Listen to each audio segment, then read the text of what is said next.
You gotta check your OnlyFans to see Yeah, dude. who's subscribing to your OnlyFans. I'm having to fucking message my subscribers. You know what I'm talking about? Oh, God. Yeah. Dude, it's millions a month. Like.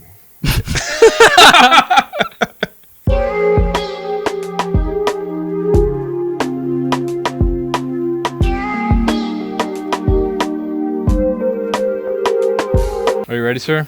I'm ready. Welcome back to the Signal Chain Podcast, number 4. Today, my guest is Hogan Gammons, the drummer of Dying Oath. What's up, bro? Thanks for coming to the podcast. What's up, man? Thank How you you for been? having me. Yeah, I've been great. You're the first drummer on the podcast. It's about time, man. I know it's going to get super drummy. Oh, you know it. You know it. So, how long have you been playing with Dying Oath, and how long have you been playing drums as a whole? Okay. I've been in Dying Oath for about 3.5 years now. I started January 2023, and I've been drumming for, God, let's see. Long time. Almost 27 years now. Wow. Yeah. I'm 27 years old, bro. Yeah. I just turned 27. Yeah. Belated I started birthday. when I was 6 years. Well, I officially started when I was 6 years old, and my parents showed me a picture of, I think I was three years old, and there was this tiny little Fisher-Price toy drum set. Yeah. When I was 3 years old. 3 years old. I was ripping that thing, you know. Wow. Dude, I started playing drums at literally 18. And you started playing drums at 3, so that's already... Wow. So, do you think that there's... Well, I'll ask you this, because we talked about this earlier. We went out, we got some brews, talked a little bit. You drove in 2 hours. Thank you so much for being here. Absolutely.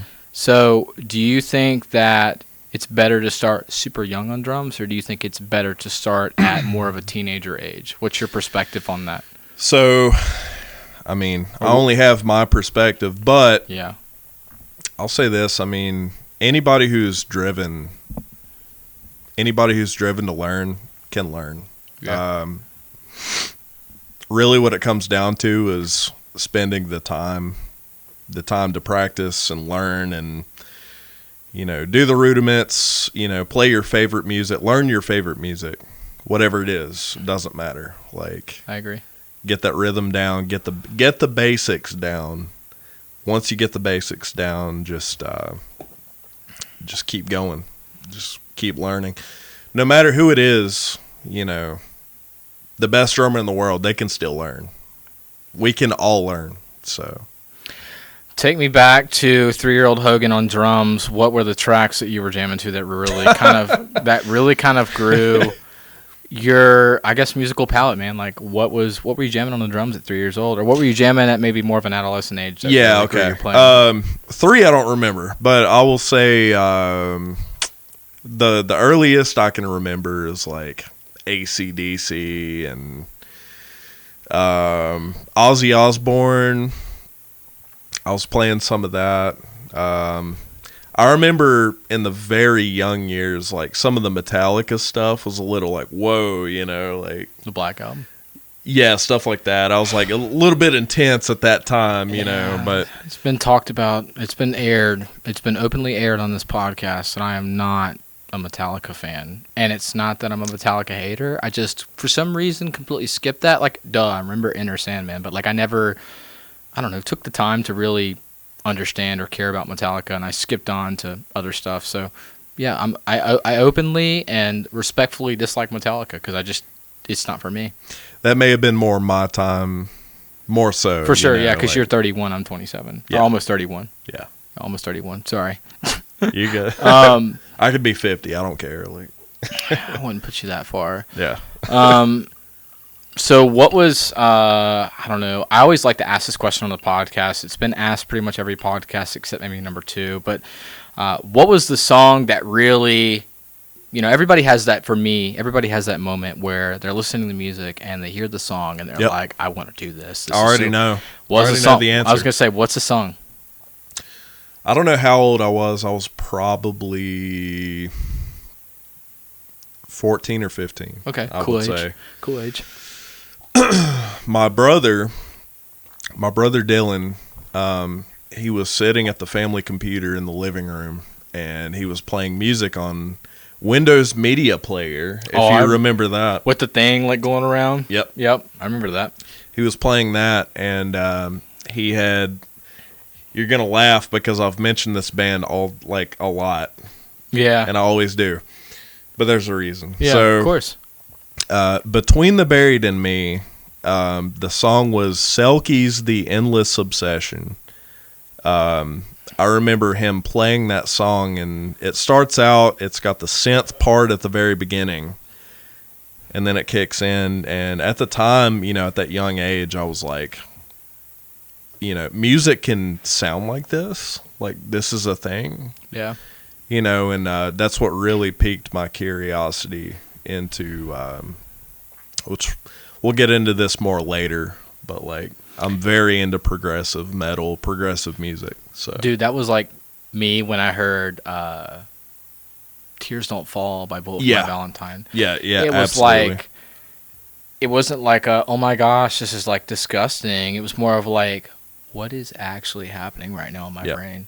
You get like a gut feeling. Yeah, I feel like, I think it was more of a like, I didn't know human beings could make such sounds, and like, I don't know, there's this like visceral, in your face vibe. I'll put it that way. I'll use a more modern slang, vibe. I don't know what other word you'd use, but there's this visceral, in your face vibe, and to me, everybody says that, jazz is cool and like all these other genres are cool. And I think music in itself, in each genre and each song, has its own unique characteristics.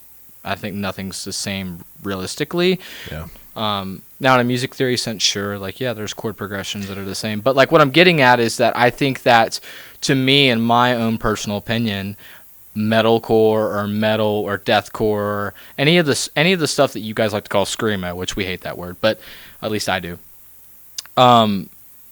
It's like that old saying, don't judge the screaming till you know the meaning. Those t-shirts, you remember that, don't you? That era. Yeah. So anyways, my point is that to me, it is the most raw, authentic form of expression.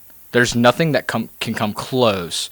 Like, this sounds vulgar, but like, there's nothing that can come close to somebody emotionally screaming their guts out. There's nothing that can come to it. Nothing. Yeah. There's not any, like, I think Adele is a great artist to be on the complete opposite end of the spectrum, and not necessarily to compare, but just to kind of, maybe yes, to compare.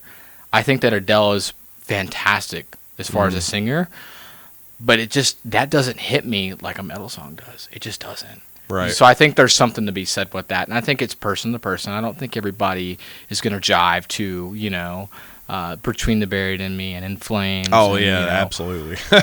But I think that there's something to be said about each song and how things are expressed, and like, how that hits us as human beings. So, getting back to the focal point was, Bullet for My Valentine, dude. I heard that and I was like, yo, like, I gotta explore this. And then I jumped into 3 Days Grace and Pillar and all these other bands, and I went down this rabbit hole, and I went through the umbrella bands of like all these different subgenres and genres, and I think it's really cool, and I'm proud to be part of the scene, and I'm proud to be part of the industry and making music in this genre. I don't see myself making anything else.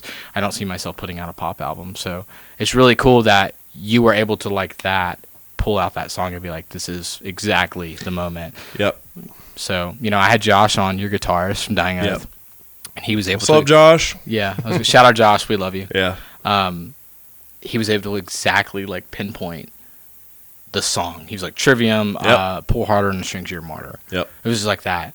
And it's funny because I posted that clip on TikTok, and it didn't go viral, but everybody seemed to be really receptive. And somebody commented, if you're watching, shout out. I forget the username on TikTok, but he commented and he said, I love how metalheads can literally precisely pinpoint the song that got them into metal.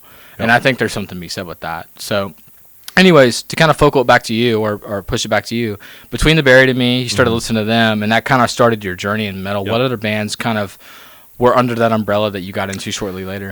All right, so my older brother, he's 7 years older than me. Growing up,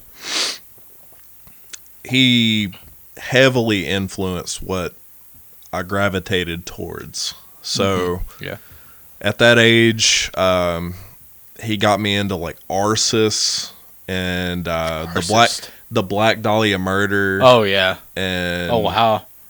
Crazy. Necrophagist. I mean, like the really like the deep cuts. You know what I mean? Like I don't know who it is, but it sounds heavy as shit. They are like that. All right, Necrophagist is like they are kind of considered like the gods of like tech death.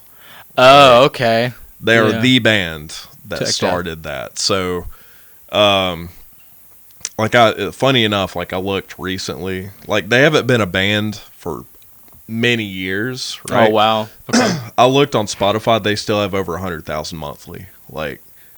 And they haven't put out anything in over 10 years? Well over 10 years. Wow. Yeah. That's crazy. Like, probably over 20 years. So, and they're a tech death band. So, it's like, holy shit. Like, yeah, that's crazy. But anyway, yeah, so. Like, tech death in the, what are we talking about? Like, I want to kind of explore this a little bit. Are we talking tech death in like, the footwork? Or are we talking tech death? All of it. Tech death in, like, just all of it? All of it. Guitars are super complicated, like a lot of like string skipping. 8-string stuff, right? I don't know. I don't know that. I want to say if it's tech death, it's probably 8-string. It's old though, so I don't know. I'm not sure. It might be 6 or 7. So we're talking about a band that's what year era are we talking about here? Oh man, I want to say the album Epitaph. Like we're talking like early 2000s. Okay, so we're talking like 04 SM57s on cabs. We're not talking VSTs. We're talking about more of an original raw sound. Very much so. Drums are real. They're tracked. There's no quantization. Yeah. There's no sampling. Like it is raw and visceral as it can get. I want to say Epitaph, the album, one of their albums. They were on Epitaph, the label? No. They have an album called Epitaph. Oh, okay. And I want to say it was released in 04. Yeah. I think. I could be wrong. It's pretty old. I mean, that's it's legendary, though. I want to say 04 is probably peak 2000 metalcore. Their song Stab Wound was like... Yeah. In the tech community, that was it. Like, I feel like The Sound of Truth by As I Lie Dying came out in like 2003. Right? Was it 2003? I don't know. I'd Google it right now, but anyways. Dude... Yeah, it's crazy how, like, the engineering of metal has changed so much. And we've been down this rabbit hole before. Massively. We'll talk about it. But, like, what's your take? What's your take on, like, 2004 metalcore versus, like, modern metal now, 2026? Like, what's your pet peeves with any of these modern bands? Like, is there... I'll tell you. I was going to say, go ahead. I'll tell you right now. Overprocessed. Yeah. I wish, and let me make this clear. Like, I don't blame the bands. Let me make that very clear. I wish that bands nowadays could just go into the studio and just record raw. Just like write a heater. Raw. No quantization. You know what I mean? No sampling either. Nothing. Like 100%. Just go in and just play, and that's it. Well, you know, going into this EP with My Past Affliction, you know, one of your guitar players, Josh, is part of the band. Yep. I've got Aaron. Shout out Aaron. Shout out Andrew. Shout out Josh. This whole band going into it, and this is something we didn't get to talk about tonight. Okay. Going into this, this EP, right? I immediately was like, I want to do real drums. Yep. But it almost cost more to do real drums. And it's very expensive nowadays. It's sad because it's like, if it's MIDI, because like, here's the thing, like the MIDI libraries have come so far. The cymbals, I have pet peeves with depending on what VST you're using, but the cymbals they're still coming along, but the shells have come so far as sampling goes. I think the shells sound fantastic on most of your mix wave or any other like brands you can buy for VST plugins for drums. You know, they've got the Sleep Token kit, the Luke Holland kit. You know, I've got Kyle Brownlee from Counterparts. I've got his drum kit. I use his. The shells have come really far. The cymbals, I think there's some room to grow. But here's where my pet peeve is that to me as a drummer, it is absolutely the most unfulfilling thing to not get to track your own damn drum kit on your EP, your single, or your album. Because I feel like there's a certain part of me that hasn't got to really contribute to it. Like, I wanna sweat over this EP. Do you know what I mean? It feels like your soul. Like, yeah, to be like super spiritual for a minute, yeah, it does feel like I'm not adding a human element that should be there. It feels like this is not what I sound like. Yeah, and so it's kind of a self-fulfillment. Like, I told Josh and the rest of the guys, I was like, it's like me, the idea of doing drums on this EP, it's kind of a personal matter. It's super personal because, like, I feel like I really want to get into a big room and I want to mic up my drums and I want to be, specific about my cymbals and how they're mic'd. If we're closed micing cymbals, if we're putting 3 mics on the fucking kick drum, like, I want to be that guy and I want to be over analytical and feel like I really contributed to it and I want to sweat over it. Yeah, I want to get in there and I want to slap skins and I want to sweat over it. Give it your all. And I want to give it my all, and I want that performance to reflect on the EP. And unfortunately, it costs more to do that than it does to move a mouse and change the velocity of a snare drum from 127 to 84. And I believe that, like... And that's kind of sad to me, as a drummer. I believe that, like, genuine music fans can tell the difference. They may not immediately recognize it. They may not, like, pick it up. But somewhere deep down, I feel like they can feel it. My ear is slowly developed over time. So I've gotten really good at picking out on older music what's real drums and what's sampled. In this modern music, it's really difficult because you don't know. Like, you might hear the cymbals and be like, oh, the cymbals sound great. Yeah. And you might hear the shells, and you might think that they're real shells, but really, you're listening to a 50-50 blend mix. Even the timing, like, you can, nowadays I can kind of tell. Like, sometimes there's just quantization, and then other times it's full-on programming. Like, well, here's the thing, is like, I don't know what video or podcast I heard this from, but there was a video or a podcast that I'd heard drummers talking, and they were talking about how, like, they'll move a snare or a kick 1/16 of a second on the grid, right? Mm-hmm. And they'll make it absolutely perfect. For the ear, that's very... And humanly playable, but the naked ear can't even recognize that it's 1/16 of a second. So in my head, I'm going, why the hell are we even moving it? That's the question I'm asking myself. And how are we measuring that? Like, why are we moving this kick drum or this snare drum or this cymbal 1/16 of a second on this MIDI grid when the human ear can't even recognize that it's been moved 1/16 of a second? I think there's a huge benefit to a drummer on an album sounding human rather than like a robot. So this is a really cool point that I've been wanting to make for a long time, and I recently heard a conversation about this. I was listening to one of my favorite drummers is Aaron Gillespie from Under Oath. Mm-hmm. I had the chance to meet him at Blue Ridge. Anyways, he was talking on a podcast, specifically Craig Reynolds from the Downbeat. Shout out. Yep. Shout out, Craig. Shout out, Craig. You literally, like, I'm just going to talk for a minute here. I stood beside you at Blue Ridge Rock Fest, didn't even know who you were, discovered your podcast, discovered your band that you're no longer in, Straight from the Path. You guys broke up. So sad. And you inspired me to do this. So shout out Craig Reynolds. Seriously, like, you mean a lot to all of us drummers, especially. Yeah. Like, shout out to you for, like, doing what you do and being unapologetic about it. Anyways, back to what I was saying. I think it was on his podcast though. They were talking and Aaron had basically mentioned, like, hey, like, he made the point of edge of your seat drumming.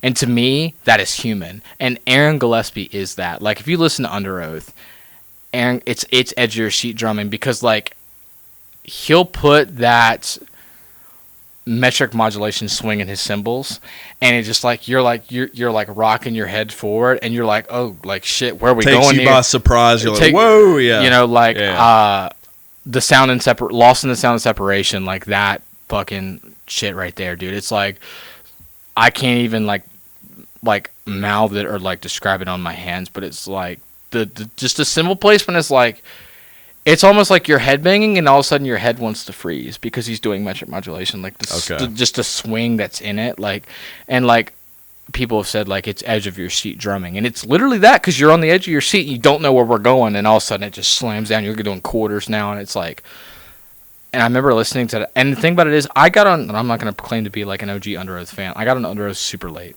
like, what's their first album? I'm gonna blank on it. They're Only Chasing Safety. I got into that record super late. Like, I was not listening to Under Oath. I was listening to 3 Days Grace when I was like growing up in like the early 2000s as a young kid. But what I'm getting at is that you go back and listen to that, dude. It is just fucking in your face, dude. It is so raw, and I keep finding myself spiraling back to that album, going, where did we lose this? Yeah. Because I'm going to be honest, I love my modern metal, Spirit Box stuff. You know, not to call out a direct band, but like Spirit Box and, you know, all these really cool modern metal, Invent Animate, Polaris, love Polaris. I've got them tatted on me, you know, like I love these modern metal bands. But there's almost a divine difference between They're Only Chasing Safety from Under Oath in 2001 and Polaris of 2023. Yeah. And so I think that viscerally there's a difference in dynamic there. And somewhere along the way, you know, we dropped the ball. And I'm ranting here, and I'm going to throw it back to you in a second, but something Josh was bringing up last podcast was how, you know, everybody's freaking out about AI right now, which rightfully so. But he also brought up how this kind of reminds him, and you can probably remember this maybe a little bit, even though he's a little bit older than you, how everybody freaked out when producers and engineers noticed that we were switching over from analog to digital. Yeah. Everybody was like, no, fuck you, we're sticking to tape. Here's my take. So I feel like no matter what, no matter how much AI there is, now granted, I mean, there are, like, AI can get pretty realistic, pretty close, but like, yeah, I feel like there's something about the human soul, you know, like, I don't know how to word it without sounding it's a certain way, but like, it's completely weird. Yeah, like our ears, dude. There's something not cynical, but there's something spiritual or soul-like deep down. Like you can just feel it. You can tell. There's something in our brain that can pick up if it's human or not. And it's irreplaceable. We can sniff it out from a mile away. Yeah, you can. Yeah. Like maybe like an 85, 90-year-old elderly guy probably can't do it just because of, you know, being old. But like a young, sharp 26, 27-year-old, 20-year-old, 19-year-old, like whatever age you want to put on, a young kid or young person that's not even a musician, I feel like can sniff it out. But us musicians, dude, we can smell it from a fucking mile away. And I feel like as a musician, you know, we're both drummers. So like, I feel like, say you're in the studio and you're going for an official take. I feel like we're locked in, and it's like we're trying to be the best that we possibly can. And like, while we can get super, you know, we may be like chasing the super on time or whatever it may be, but like, whatever it is, it's just there's a human element to it that's irreplaceable. There's something visceral about it that I can't put into words. Yeah. And it's like one of those things where you can just kind of look at somebody and go, I don't know how to tell you what this means, but you know what this means. And it's one of those, like, I don't know how to convey to you in a simple sentence or some convoluted edge theory paragraph that this is important and this is the fundamental of what it is to be a musician, but it's important. And, you know, and this is kind of going back into the quantization and, you know, kind of bleeding into AI a little bit, but it's like you go into the studio and you break up a song. You say we take a 4-minute and 35-second track, and we break it up into sections, you know, intro, verse, chorus, you get it. And we're in there, and I punch in each section, you know, on drums instead of doing a one take. Got all the cymbals mic'd up, everything, blah, blah, blah. And you get done with that session, and then they just start taking the snares and moving them on the grid. I'm in my head, I'm going, okay, well, if we did that and we're moving everything on the grid to be perfectly in line, well, we should have just said, fuck this, and done MIDI drums, because that's exactly what it is. Yep. So I'm in my head going, how do we, like, it bugs me generally. Like, if I'm going to take the blood, like, it can be sharpened up. I'm okay with it being sharpened up. It doesn't need to sound super, like, we don't need, I'm going to take a shot of the band here. I don't need Saint Anger snare. You know, like, I need, you know, it can be loose, but it, you know, not, you know, sludgy and, like, clearly, like, the drummer's terrible kind of thing. That's the thing. If it's that off, it's like, do another take. Do another take. Just do another take. But, like, if we're doing the takes and we're going through the motions and I'm pouring sweat over my kit and I've, like, you know, I mean, I can't imagine, like, driving hours to a studio, setting up my drum kit, tuning my drums to a T, just for you to fucking sample replace them and move everything on the grid perfectly. Yeah. It's kind of a almost a lost cause to even show up and do it. Then it's like, well, by God, you should have pulled up Superior Drummer and just punched the shit in. It's a slap to the heart. A little bit. Yeah. You know, and drums got replaced by a computer fairly early on. I want to say this started happening in the 80s? No, I want to say it started happening in the mid to late 70s into the 80s. Okay. But again, I'm 27 years old. I don't remember that time period. However, I wish I could go back to the 70s and 80s and watch the Stones in their prime, because I fucking love the Rolling Stones. But yeah, like, how do you measure that? Like, how do you compare the two? So it's like, you know, and then you have these 50-50 blends, and I'm kind of, you know, ranting here, but you're asking me to play the drums and basically play the cymbals and don't play any of the shells. Yeah. Yeah.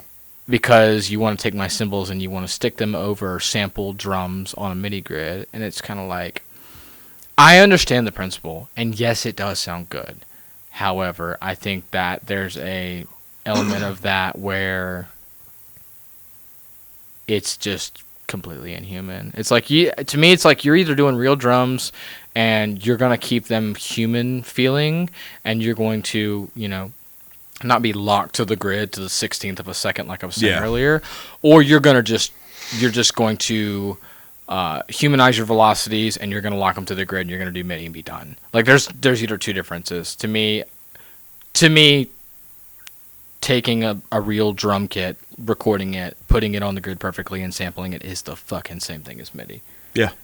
It is. So I think that there's a principle there that gets lost. And something else that I was going to rant on here for a second that I think was really important was, oh gosh, I'm gonna lose it now. So I was just gonna add. Go ahead. You good? It'll come back to me. I was just gonna add, like, thankfully I've been very fortunate to work with three producers now who respected that and basically just took what I performed and just made it as good as it could be. So, you dropped something? I dropped something, yes. Oh, cut. But yeah, I got that out. Don't worry about it. Anyways, but yeah, like I've just been very fortunate to work with producers who took what I performed, you know, and I performed it at the best of my abilities, but they took what I performed and just made it the best it could be. Oh, yeah, 100%. And you just reminded me of that point. That's why I was like, oh. What I was going to say was, oh my gosh, it just flew away again. No way. Oh, yeah, I think it's the bruise getting to me. We went and I took this man to a local brewery here called Old Salem Brewery. We've had more than a few. We've had more than point. We're buzzing. We're locked in. You can look beside me. Oh, I've got a drink right here. Yeah, so. Like, we are locked in, bro. We are absolutely 100% locked in. Yeah. Okay, I've got it right here. It came back. So what I'm trying to say was, unfortunately, what's happened with modern metal, speaking to a specific niche genre, is that everybody's doing either 50-50 blends or they're doing MIDI drums, okay? Mm-hmm. And that's getting mixed. Everything's quantized, everything's perfect. So when that one band like yourself wants to go, hey, I want to bring back some of the old school, or I want to like really feel like I am human, I'm alive, like my presence is known on this track, whatever you want to put it. You want to humanize the drums a little bit. You want to have a little bit of, delay there, whatever, with your swings, and like, your snares aren't all at 127, whatever. Yep.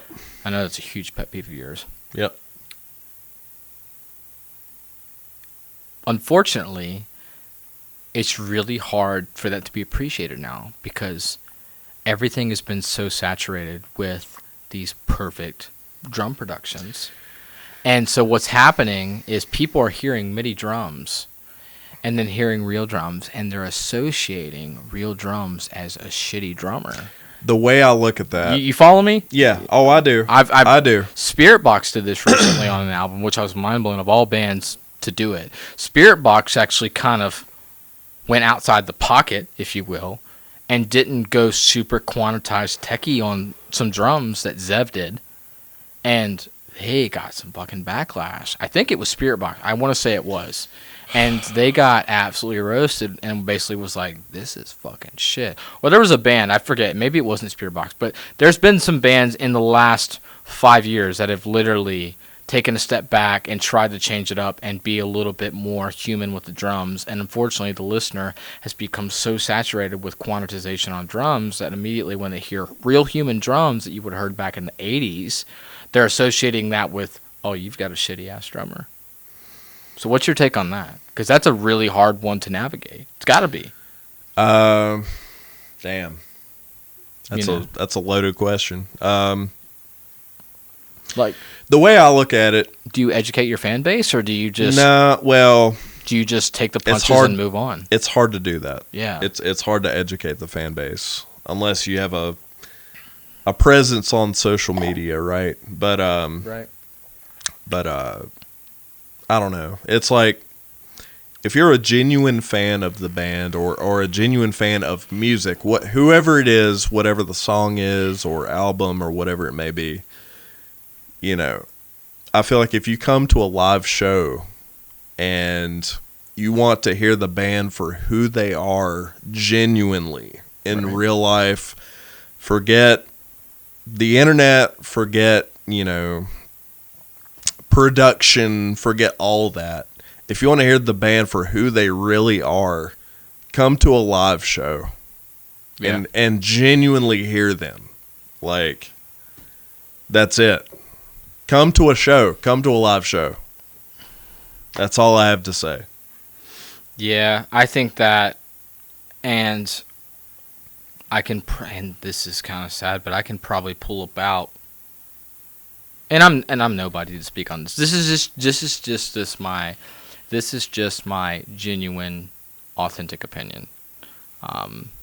Everybody's got one, so I say this with a grain of salt, or I say to take this with a grain of salt. But I can name probably 5 to 7 bands off the top of my head right away that I genuinely listen to and enjoy, modern metal wise. And I'm talking like tuned vocals, auto line on the vocals, quantized drums, MIDI guitar. I'm talking as non-human as it gets.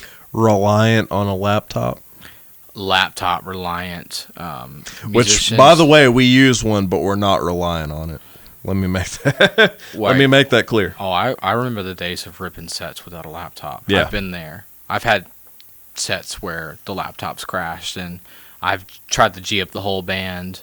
Hey, like, let's do it. And they were like, no, we can't. The laptops aren't working. I'm like, and I'm like, bro, and I've told you the story. I'm not going to mention the band. We were talking about them a lot earlier. I know the band. Yeah. Yeah. We were about to play a show. The laptop and the tracks were messing up. The click was messing up. And basically what had happened was the sound guy plugged stuff into the snake wrong. You invited me to that show, and then it got like... Well, we never played. We were supposed to play, but we had to... Exactly. So basically what had happened was at that particular show, we got in there. We were first up to open. The live rig between backing tracks and front of house mix had issues. click was kind of weird and off. And basically, the promoter's standing there, the crowd's out, like, it's go time. Like, we're supposed to be playing. Yeah. And the promoter comes to us and goes, "What are you guys doing? Are you guys playing or not?" And we're like, "We're trying to figure out what's wrong with the laptop, trying to figure out what's wrong with the live rig, all this stuff to make sure X, Y, Z." And he's like, "Okay, you guys got like 5 minutes, and then you guys got to make a decision, or we're gonna pull the plug on you." And the vocalist of this band was, I can't blame him because it was his first live show. Nervous as shit. Yeah. Nervous as shit. And I'm kind of in the green room, G'ing all the guys up. Like, I've got the click embedded on the tracks on my phone. Like, we can do this. I know these songs in and out. Just play to me. Yeah, I literally said, just follow me. I know these songs. Yeah. I literally was like, I know these songs in and out. I've played them thousands of times. I put in so many hours into this, set. And, like, I will keep hi-hat chicks in between the gaps. Like, everything. Like, be a proper drummer. And, unfortunately, the nerves just fucking ate them alive. And the vocalist was like, told the promoter, no, we're not doing it. Yeah. And basically called it off. And, something that I think a lot of musicians can relate to is getting all the way up to the point of performance and then having the set ripped out of your hand and the live performance ripped out of your hand is an absolutely gutting feeling. It's the worst thing that I can ever describe. Well, and it's like you have to have a team of people who are comfortable just fucking going for it. Like, for instance, like Dying Oath, we played Michigan Metal Fest. Yeah, I almost went to that. Yeah, I almost went and hung out with you guys for that one. Yeah. So we get there, we get on stage, we load in, do all of our stuff, and I'm having a problem with my in-ears. Of course. Of course, right? It's always something. And always when you're on a one-off out-of-town date, too. Yeah, like way out, 10 hours away, right? And I'm having a problem with my in-ears, and I'm trying to figure it out. I can't figure it out. Something's going on.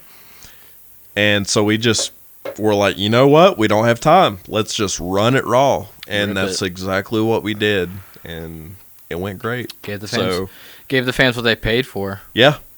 Absolutely. I mean, either way, we're performing. We're not just calling it a day, Well, speaking to performance and speaking to, quantized drums and all these different elements and stuff, something that I pridefully hold within my heart and soul is that,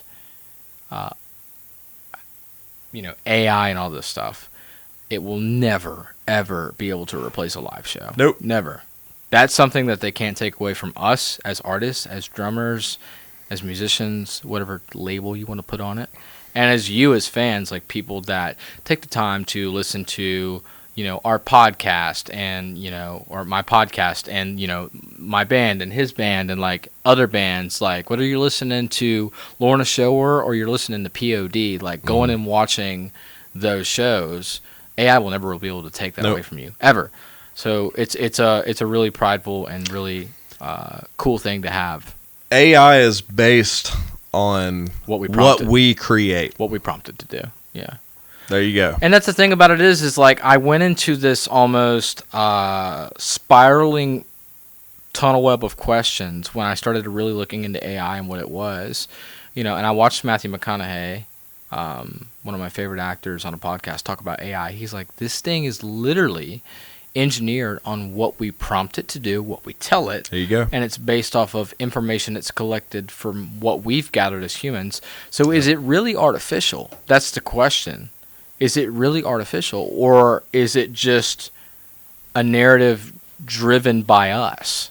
You know what I'm saying? Like, how artificial is it really? Because it's like before AI, and the thing about it is I think that this is a wild theory. I think AI's been around a lot longer than we want to realize. Because I believe that. For instance, I'm texting you about coming up to do this podcast, and I'm saying, let me know when you are here, and the here is automatically put into the, like you can click the words on your iPhone or your Android, and then automatically select the words. I feel like there's part of that is AI. Computer programmed. Like there's something about that's it's based on probability, but it's artificial until you complete that loop. Yeah. Does that make sense? Yeah. I think that's a wild way to put it, but I think there's something about that's not exactly human. That it takes averages. Yeah. And uses those averages to come to a conclusion. Yeah. what kind of sentence is this person trying to form? What are they trying to convey in this text message? And, how many text messages is this person, how many times are you using the word here or they or drum or snare or, beer, whatever it is. Like, I feel like that is measured algorithmically in your phone, and it comes back up in your feed. It is. I mean, that's what it is. I don't know what the metric is for that, but I feel like there is a metric for it. Yeah. So it's really it also bases like keystrokes, like as you're typing on the keyboard. Dude, I feel like it could probably measure how fast you type and you don't even realize it. Yeah, no, I feel like it's, I'm sure it does. Like, the thing about it is, I remember a teacher told us this, and I don't know if this is correct or not, so don't correct me on it. I can already see somebody in the comments raging. Somebody told me a long time ago, a teacher specifically said, I think it was a science teacher I had in either middle or high school, and they basically said, the amount of technology you're holding in your hand with your cell phone is the same amount of technology it took us to get to the moon. Whether you believe in the moon landing or not, just hypothetically, the same amount of technology you hold in your hand on your iPhone is the literal same amount of technology it took us to get to the moon. I'm a bit younger, I'm a bit older than you, right? Yeah. I remember being in school and them telling us, when you get older, you're not going to have a calculator in your pocket. Wow. That's crazy work right there. So, yeah, there you go. That's crazy. Yep. So, you want to get drummy? Of course. We'll get super drummy. Always. All right, so let's go through it. What's your kit setup right now? What are you playing on? All right. So, and I've had this kit for a long time, but right now I'm rocking a Tama Superstar Classic, 7-piece maple. I don't know the finished color, but it's like a natural wood finish burst. Is it like a reddish color?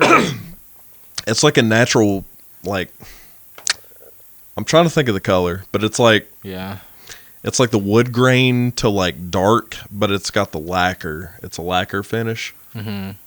So I'm rocking that in maple, which is my wood of choice for a drum set. I love maple. All right, shell dimensions. Oh, God. We're going there. Yeah, I don't know how deep the toms are. All right, just give me the diameter. I have 8, 10, 12, 14, 16 for the toms. I have I believe, 14 or 14 and a half by 6 brass snare drum, which I love to death. I bought it off of a friend used. It is a Tama Art Star brass snare drum from the late 80s. I've heard that thing in so many different venues and so many different live mixes, and it does cut through a mix quite well. I've never heard it in studio. Here's my question. Are you tracking that thing on studio too, or are you doing just live with that snare? I'll be honest. I don't remember if I did for the last one or not, but for all of the future releases, you better bet. Yeah. Okay, cool. Yes. If it wasn't that, it was my DW aluminum collector series. Yeah. Hand hammered. But yeah, like the Tama Art Star brass, it's incredible, and I got it for a good deal. So you've been on that kit a long time. So very long time. Compare and contrast. I'm on, which you've played on it earlier. I think it's the first time you've actually played my kit. 100%. Yes. And I've been on like a break with drums. I haven't played drums in like 4 or 5 months, but played a little bit tonight. Got some sweat going. It felt good. Yeah.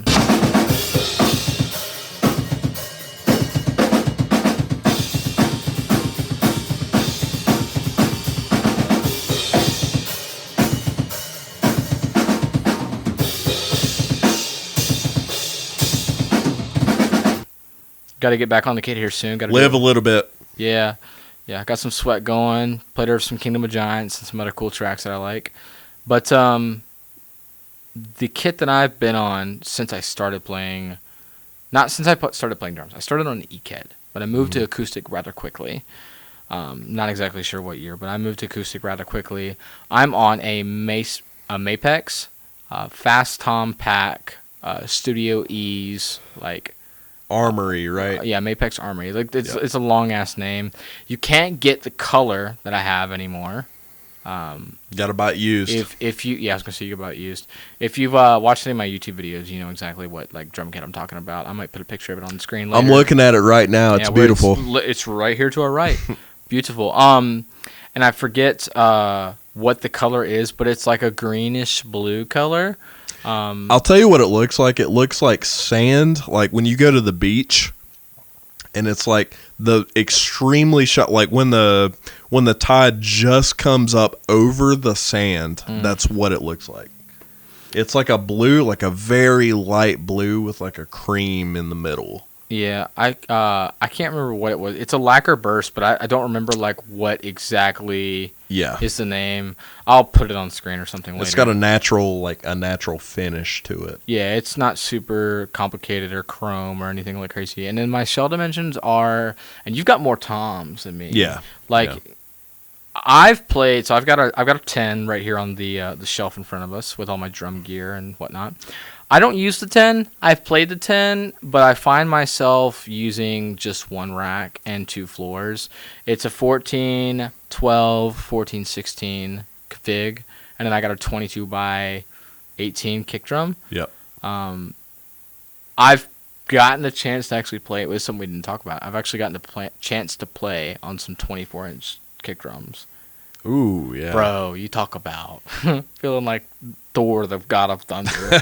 Like, I've gotten the chance to literally sit down at a drum kit and smack a 24-inch kick drum and hear it through a PA, and oh my gosh. I want to say back in the day, I don't know exactly what it was, but I want to say I got to play on like it may have been an 18 by 20. It's like a long one? Yeah. Dude, that's where you get all that high end. Dude, it may have been a 20 by 20. That's like some Bullet for My Valentine early 2000s kick drum shit right there. Dude, it kicked like a cannon. Like it was high so end, crazy. like really clicky high end. But it punched hard. Yeah, it's so... And like, dude, I think that... How nerdy are you when it comes to tuning your kit? Are you like are you by ear, or do you have like are you like, what's the tuner for the toms? You put it on there and go around the lugs, and it tells you the actual hertz. And like, I know of like producers that I've heard of, like Sam Pura, like he'll go into the live room with like a keyboard in his hand, and he'll press the key of what the song is in. Like, he'll find the key of the song, like if it's in an E minor, and he'll go in there and he'll press and he'll tune the drums, dude, to like the key of the song and shit. So the funny thing is, like I have that stuff. I do. Like a tom bot or whatever it's called? I have two different. I have a digital one. Yeah. And I also have an analog one. Oh my gosh, dude. That my dad made. However, for the most part, I basically, like, before I play a show, or especially before I record. Are you reskinning your kit before you record, or are you just kind of like shoddily tuning what you Ideally, yes. And are you doing recently? Yes. Are you doing batter and resonance, or are you just doing batter? Just batter. Just batter. So I changed. I love how drummy we're getting right now. This is fucking great. Okay. So I changed my batters every 3 times I changed. Excuse me. Every 3 times I change my batter, I change my resonance. That's the rule of thumb I keep. Okay, the way I look at it, they're not getting any direct impact. They're thin. They're very thin. But once you tune them and put them on, they're on there.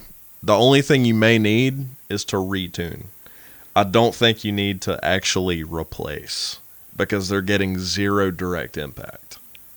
They're just getting vibration. That's true. I've never thought That's all they're getting. Now, batter head, absolutely. Change them out. Every recording session, at least for the day, I change them out. If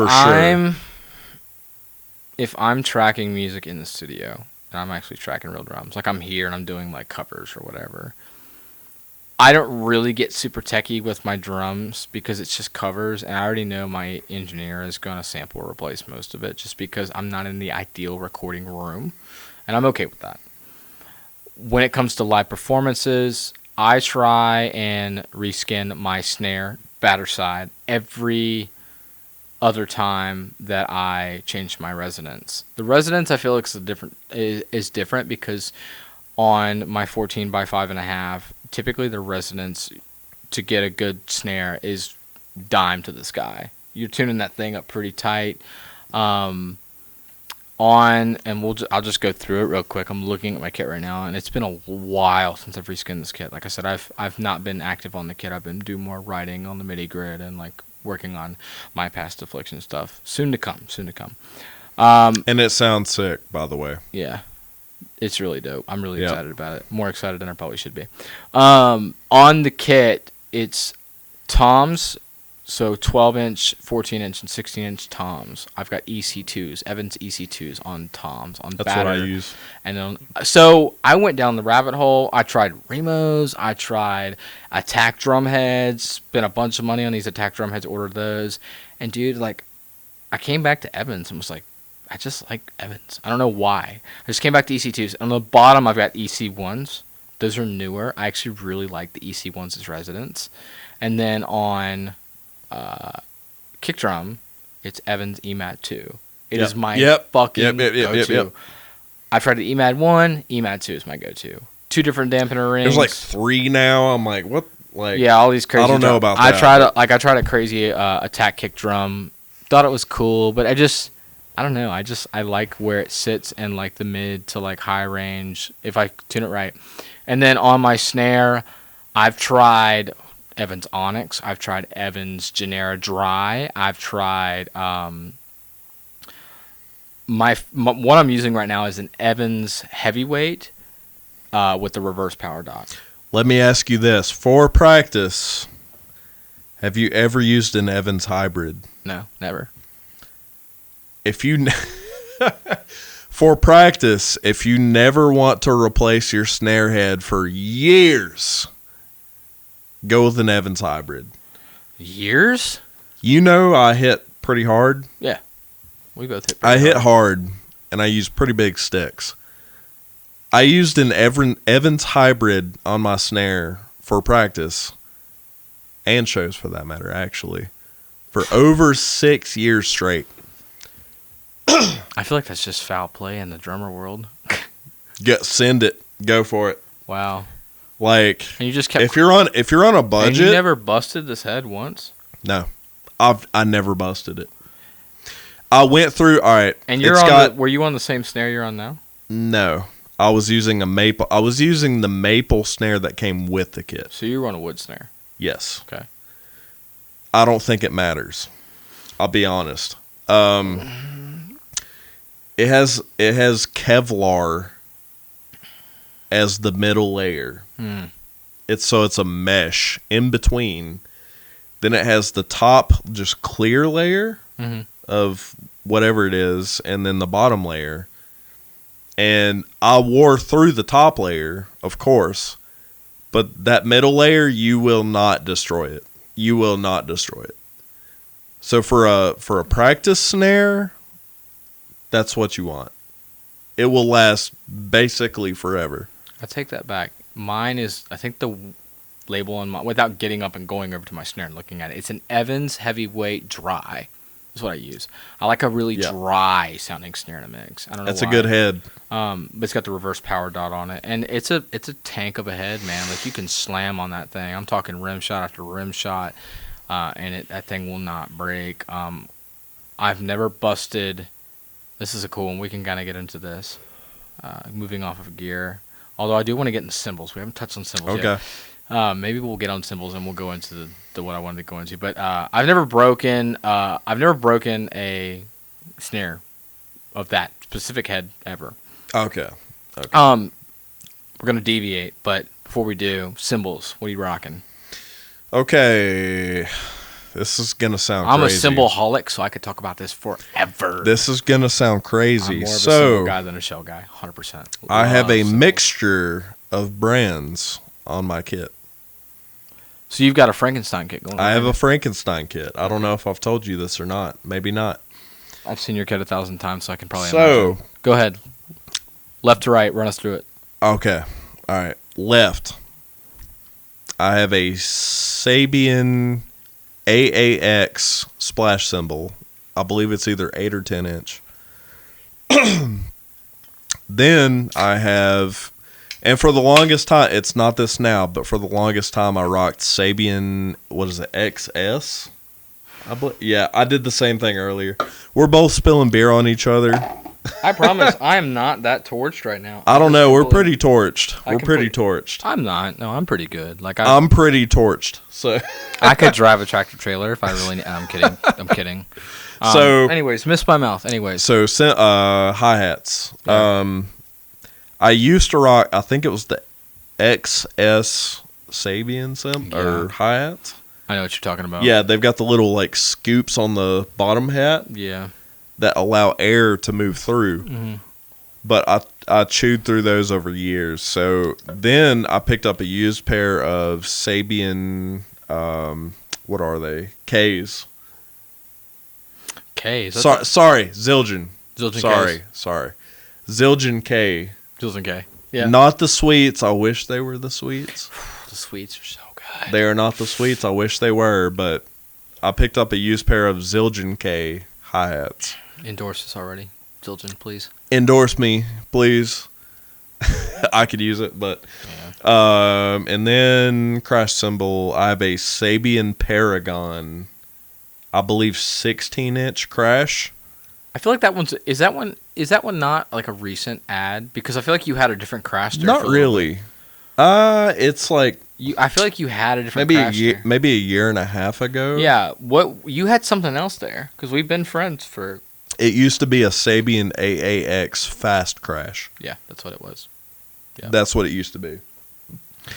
I've went through like 2 or 3 of those. I love the sound of them and I love the feel of them. The Paragon's a little thicker though. It's a bit thicker. It sounds fantastic. I've seen you smack the shit out of that thing 1,000 times, and that thing's a workhorse. It's still around. Yeah, it's still here. It's Neil Peart's signature crash. Really? The Paragon series is Neil Peart. Yeah, like Chris Coleman's got like a square signature ride. Chris Coleman. A square? Yeah, it's like ride? It's the Chris Coleman C² ride. Well, I'll tell you, it doesn't matter what it looks like. If he hits it, it's going to sound good. Chris Coleman is a phenomenal drummer. He is incredible. I've watched videos of him, and it makes me feel really small. Cymbals. Okay, so my setup right now, I'm looking at it. It's very dull and barren. Right now, I've got it's a Meinl, I can't even remember the name of it. It's one of the really cheap Meinl cymbals because I've got my practice set up on right now. Oh, HCS or something? HCS, HSX, whatever it is. It's a 20-inch on the left crash cymbal. And then moving over to hi-hats, I'm on a set of hi-hats that are ready to be retired is an understatement. They are. Yes, they are. It is a set of Sabian HHX hi-hats. You know what's crazy is like they look... I'm going to be honest with you. They look like awful. However, somehow they still sound good. Yeah, like they've got a nice crunch to them. You know, they sound Thank you, good. Sabian.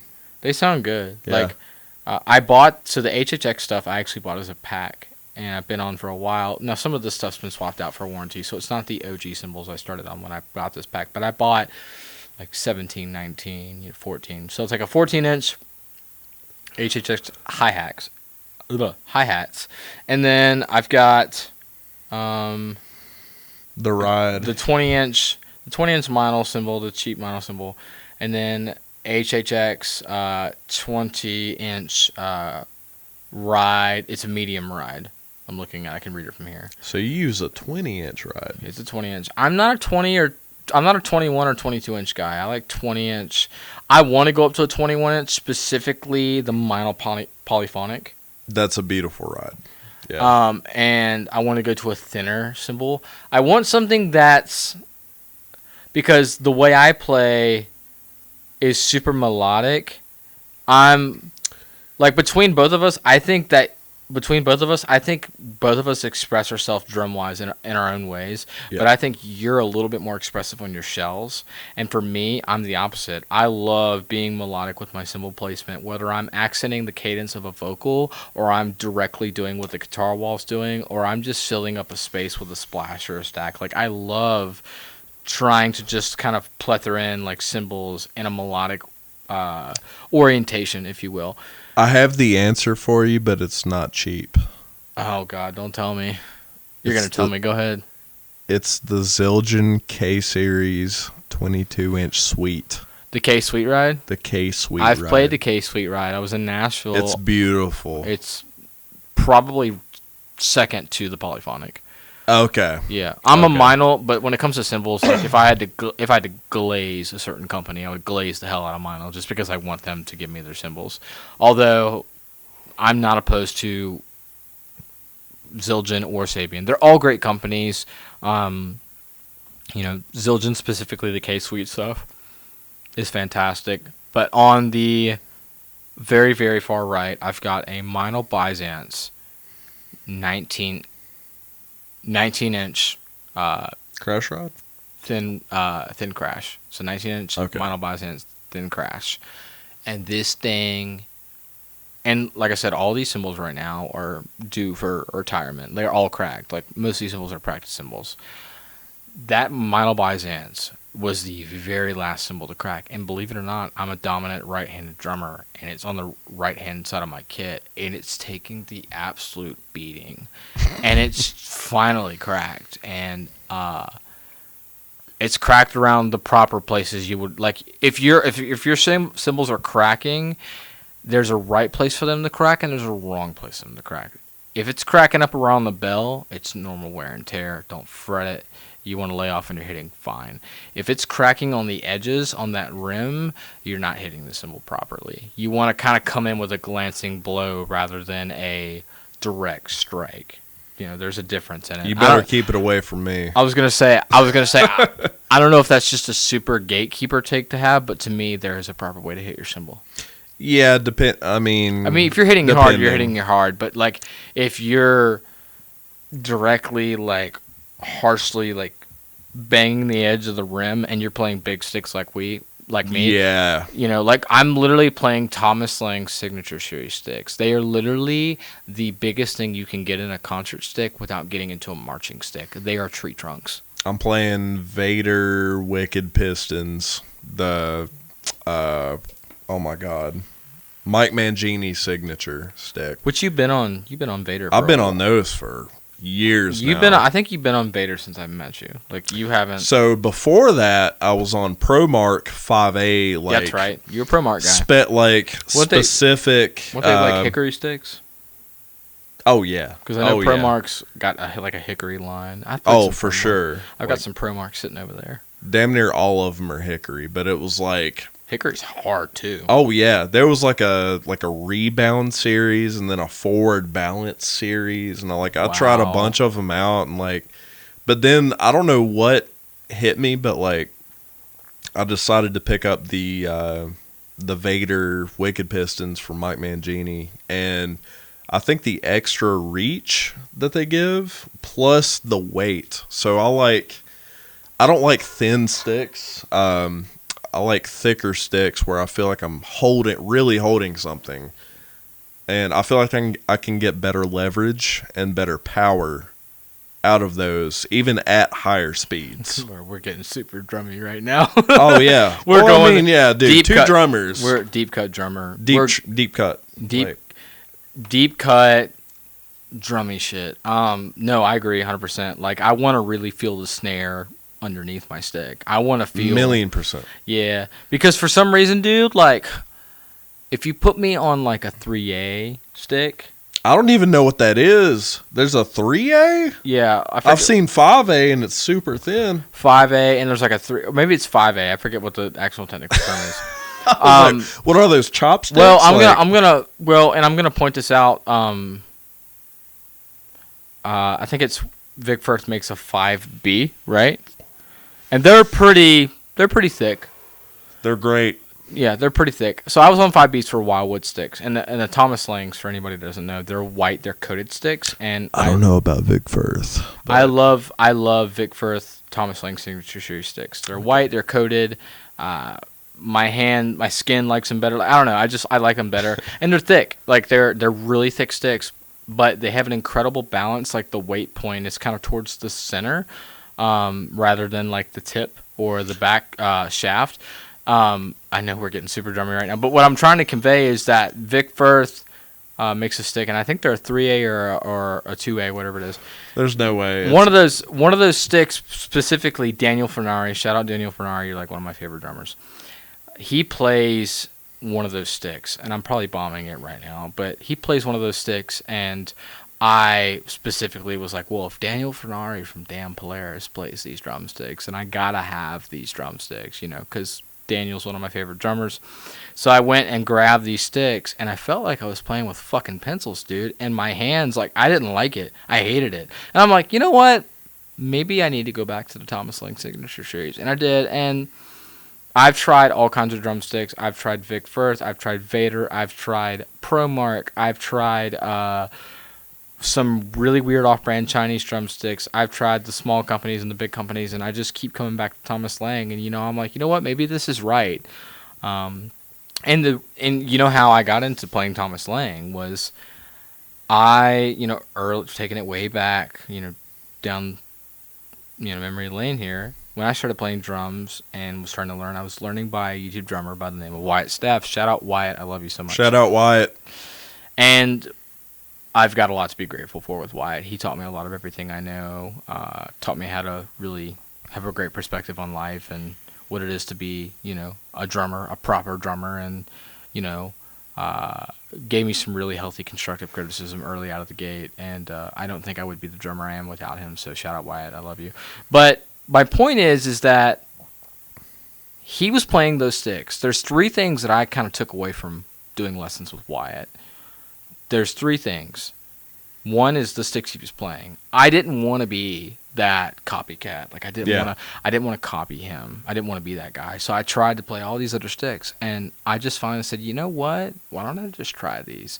So I picked up some Thomas Lang Signature Series, gave it a couple weeks, and I started playing. I was like, I just love the balance on these because they look heavy, but they're really not. And I kept playing with them, and I'm like, I love it. Like it just works. Like for my hand technique and everything, it just worked. And I would occasionally try and bounce off and try something else, and I kept coming back to those. The second thing I took away from playing, learning to play drums from Wyatt was I saw him playing barefoot on YouTube videos before I ever took lessons from him, and I just thought that's how you play drums. You play barefoot. Because he's doing all these like really complicated songs, Shaped by Fire from As Lay Dying, and Saw's the Law from Whitechapel. Saw's the Law from Whitechapel. He's doing all these technical songs, and he's either on direct drive or he's on chain drive pedals, but he's barefoot and he's playing heel up. And I just saw him playing barefoot, and I just thought to myself, oh, that must be how you play drums. You play barefoot. When really, a lot of drummers wear shoes, or drumming shoes for that fact. I know the drummer of Linkin Park, when they recorded Minutes to Midnight, he literally used, like, race car driving shoes to, like, get the right feeling in his foot to where they can afford anything they want. Like, back in, like, 20, whatever, it was now. Anyways. Or they, like, Vratim or whatever they are, like, that brand. Yeah. It was like some German brand, but I'm deviating here to get to the last point. It's like I watched Wyatt playing drums barefoot, and I thought, oh, you play drums barefoot. So I started playing drums barefoot, and then from there, I realized that most drummers don't play barefoot, and then I tried to switch back from barefoot to shoes, and I couldn't do it. And to this day, if you put me on that drum kit over there with shoes, and then you take the shoes off me and put me barefoot, you're going to notice a complete difference in my performance because I have to use like the toes of my feet to push down because I'm a heel-up player. Yeah, I don't play barefoot. Like I have to. And it's a very once you do it a while, it's kind of awkward. At first when you walk on stage barefoot and people see you're barefooted, some people are like, "Oh, dog's out, bro."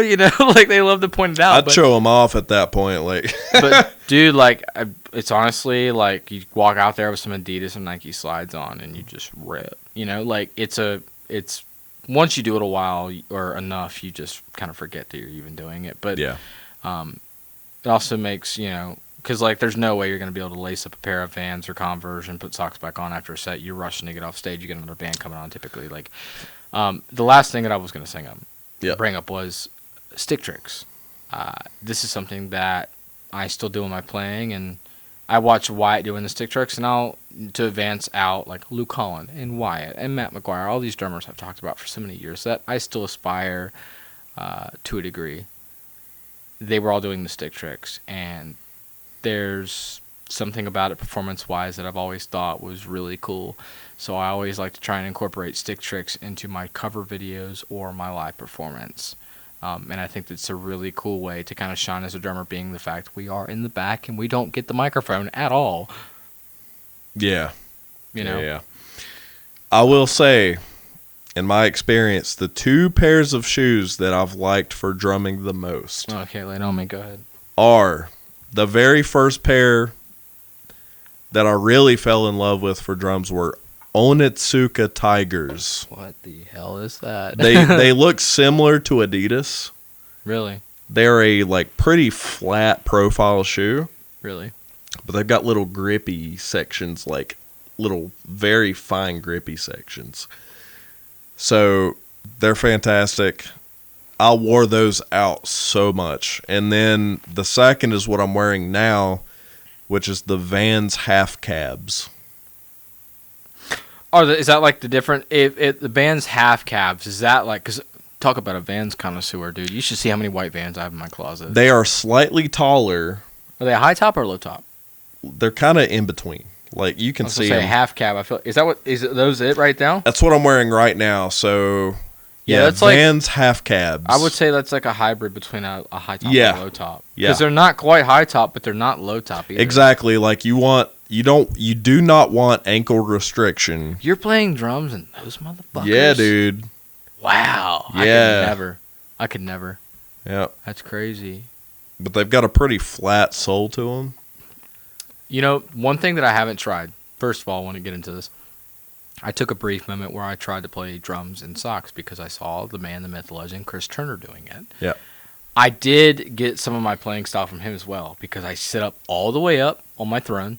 Shout out Chris. I've actually messaged Chris a little bit on Instagram and stuff, and he's like the coolest dude ever. Never met him, but I've watched a lot of his videos, and what a beast. But something I'll say is I've watched him play in socks. I saw him playing in like pink flamingo socks one day. I'm like, bro, what a flex, dude. What a flex. But I tried to play. I saw Chris Turner playing in socks, and I'm like, oh, that's an interesting take. I've never tried to play in socks, so let me try and play in socks. And I tried to play in socks, and I fucking hated it. You see him doing that, and then you see like Estepario playing with one hand, like reading a book, and you know. Dude, I'm not even gonna try and pronounce his name. Estepario Siberiano. I'm just gonna pronounce him as Siberiano. Siberiano, when he plays drums, to me, that's just taking the piss. That's all that is. And to me, it's like, this is gonna sound real shitty, but to me, it's like the most uninspiring drum content. It doesn't do anything for me because it's like, okay, bro, but like, I don't know. It just doesn't do anything for me. Like, when it first started to break the internet, I thought it was cool. But when it kept happening and I kept seeing it, I was kind of like, okay. It's just kind of like, look what I can do. It was kind of me, like, saying, okay, bro, we get it. You're taking the piss. Because, like, drums is already a performative thing. When you think about it, like, to be visceral, like, drums are such a performance thing. Like, it's viscerally performative, and people are watching you do it. It's like, this is gonna sound like really raw, but it's like jerking off in front of an audience. Like, if you really think about it on an adult level, like, it's like jerking off in front of an audience. It's such a performative thing, and you know, whether that's cringeworthy or not to any of you, like, I'm being dead serious. Like, that's what it's like. It's such a performative thing that to see that over and over and over and over again, whether it was rehearsed or not, it's kind of like, okay, bro, we get it. You can play drums one-handed. Like, what else can you do? I think it's for the sake of. I think it's for the sake of clickbait and entertainment, and I think it's. And I'm not. It's very impressive. And believe me, like, I'll never play drums one-handed. I'll never do it. Never. You'll never find me trying to do it or aspire to do it, and that's okay. I think everybody's got their own skill set. I think that's very unique and his thing, and I think that's niche, and I think the world does need that for sure. But to a certain degree, I think it kind of lost its coolness. if you will. Eventually, I got to a point where, like, you know, and like drummers like Aaron Gillespie and other drummers, I've listened to podcasts of them talking where they've literally been like, bro, there are videos out there of drummers performing on my songs that are literally undeniably better, and it's literally just them taking the piss on my song. I think another covering my song. I think another kind of example, like a similar example of that, and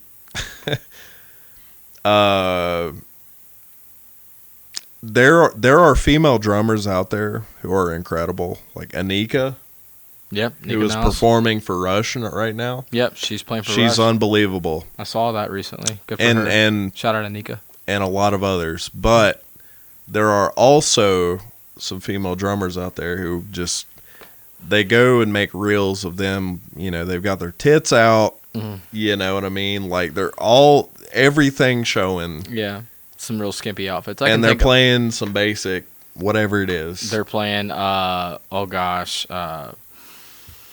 playing Limp Bizkit, or they're playing Slipknot, or they're playing Aerials by System of a Down. System of a Down. I swear, that is my biggest... we can go into drumming pet peeves. And they'll have like 15 million views. Here's my thing. You know what I mean? Like, here's my thing. And I'm not like hating. Like, I'm thinking of certain drummers in my head right now, Instagram drummers, YouTube drummers, and I'm not hating because I genuinely think some of these... beautiful women or ladies are actually really good at drummers. Some of them are unbelievable. Like I said, Anika is incredible. What's her first name? Last name's Ledger. She's a drummer of Skillet, or she was for a while. Oh, okay. Yeah. You know what I'm talking about, right? I know. Who you're I need a hero. That girl. Yeah. Undeniably good drummer, and I'm pretty sure she's British. I think I'm not sure, or maybe she just has an accent. But yeah, I think there's a certain perspective of that's kind of bled into the content world, drum-wise, with girls, and I think there's a level of, hey, like, whatever, and there's like I think you're clickbaiting people here, like. Well, and unfortunately, I feel like they feel a pressure to do that as well. Yeah, and it's kind of to ask the question, like, do they feel a pressure to do that? Like, to be that exposing and expressive with them playing drums, with them being so revealing. Yeah. Does that make sense? Oh, yeah. Like, I wonder if that's because they're doing, and I'm not saying drums are a masculine thing, but because they're doing such a performative thing that most people, I feel like, would say, hey, like, if you think of a drummer, you think of a dude. I kind of think of, like, just... in general, it's almost like just clickbait. You know what I mean? It's like, to a degree. I feel like that's... It's like you see a thumbnail, you know, and... I feel like there's some truth to that. I think that there definitely is some truth to that with certain people. There's certain drummers that girl drummers that I follow, that I genuinely think they just love playing drums, and they're just playing. Oh, yeah. And they're playing, and they're good. They're really good. And I respect them a lot. Like, anybody who, like, just loves the kit. You know what I mean? Male or female. Yeah. Like, I respect, so. Well, there's it's like, there's a certain amount of, like, sophisticated grind that goes into getting good at drums. Yep. Some people will learn faster than others. You know, my line graph of growth over the past X amount of years, 7-8 years, give or take, has not been perfect or steady, you know. I had pockets of where I was like, I got to get better at this. And, like, you know, we talked about this earlier when we were getting... Hey, it never will. It'll never be perfect. Well, like, you know, there's certain people that I know that are drummers that, like, they love sitting in the corner with a pad and a click track in their ear. Just nothing but a click track. And having a rudiment book open. That's not me either. Open in their hand and just sitting there and being like, fuck off. And just, like... Just play, man. Just play. Playing paradiddles and patafla-flas and, you know, single stroke rolls, double stroke rolls, all these things. And then there's me where I'm like, if you gave me the option of sitting in the corner doing paradiddles or rudiments or throwing me on the kit and just having me jam to my favorite song, I'm going to go straight to that kit and jam on my favorite songs. Yeah. And that is a thing that I want to encourage, is don't feel constricted to learn a very strategic way. Figure out your own way, because the way I learned... Hear me out. The way I got good at drums and the way I learned, and I feel like held me back but also helped me grow in a lot of ways, was just sitting down and being okay with two things. One, not knowing what I was doing, and B, sounding like shit. And sitting there and throwing on like Green Day and jumping from Green Day to Asking Alexandria and Limp Bizkit to Korn and Korn to Motionless in White, and just trying out all these different songs, and even jumping over to like Katy Perry and like just jamming to whatever came through my speakers and just figuring out what it was to be a drummer. And then kind of making and kind of taking it from there. Like, there wasn't any kind of constructive. Like, I learned basic kick snare patterns before I started jamming, but I was only on drum lessons for 6 months, dude. Everything else is self-taught. It's all by ear, you know. And you know, I'm gonna go down a rabbit hole here, and this is a good one we can get into, drummy wise. How I learn a song, I picture is like kind of like a sandwich, bro. I start with the bottom, and I do this in levels. I start with the kick. I build this from like a foundational, like how like you're building a house. You have a foundation, and the foundation of any song is like a good guitar wall and a kick drum in a metal song. The kick drum is, you know, metal is one of those genres, like one of the few genres with the kick drum does the same thing as a guitar. A lot of people don't realize that, but like. The kick drum, I start with the kick drum, and immediately I go find all the really technical parts, and I will literally slow the song down and just tap it out on my feet, and I'll slow it down, and I'll just slowly speed it up. Once I've gotten the kick down for most of the parts that I'm going to have difficulty with, I'll start to add in the snare on top. So like, you know, piece of bread is the you know, the kick drum. This is really silly, but it's like the bread is the kick drum, okay? Then you've got, you know, the meat, so like the snare drum. And I'm figuring out where the snare placement is. Are we on our 2 and 4? Are we 1 and 3? What's our snare placement? And then from there, I'm kind of like, you know, shoddily adding in the fills. And you want some cheese? Yeah, cheese with that. Throw in some toms. You know, I'm throwing in some toms. Yeah, for sure. And then I'm kind of figuring out cymbal placement, and then like any kind of weird licks or accents or ghost notes. And I'm slowly building the song in layers. And then once I get to the top of that sandwich, if you want to keep that, you know, in line with what I'm trying to say here, then I'm just like playing the whole track, you know, to whatever tempo is comfortable where I can nail everything dynamically, and I'm slowly speeding that up. And my goal is that I have to be able to play the song 10 times perfectly with the song in my ear and 1 time to just a click. And once I can play it 1 time to just a click, I know I've got it. So that's my learning process to a T, and it's all by ear. There's no like. It's very rarely that I'm looking up tabs for songs, or I'm actually like plotting out MIDI on my grid. Like 90% of the time, it is all by ear. And if I can't exactly nail what the artist I'm learning for is doing, or the song I'm trying to cover is, I'll usually sub it out for like whatever I have readily available. Like if there's a splash and I don't have one, I'll sub it out for a hi-hat. Like I'm not a perfectionist to that degree. I'll do the best I can with what I got. So this... This may sound weird. No, it's not weird. We've gone weird. We're getting super drummy right now. We're getting super drummy. Okay, so the way I learn a song is, you know, if it's like a pre-made song and I just have to learn it, yeah, I listen to it and I feel the texture first. Yeah, that's a weird take for sure. It is. I told you it's weird. Well, no, I'm gonna briefly add to what you're saying as well as what I was mentioning. But before I even get to the kit, I'd say about 50% of my learning strategy is listening. Yeah. I'm talking about listening to the song to the point where I'm almost sick of it before I even get to the kit, because I want that thing stuck in my brain. Like that's what I'm doing. Shout out to Be a King.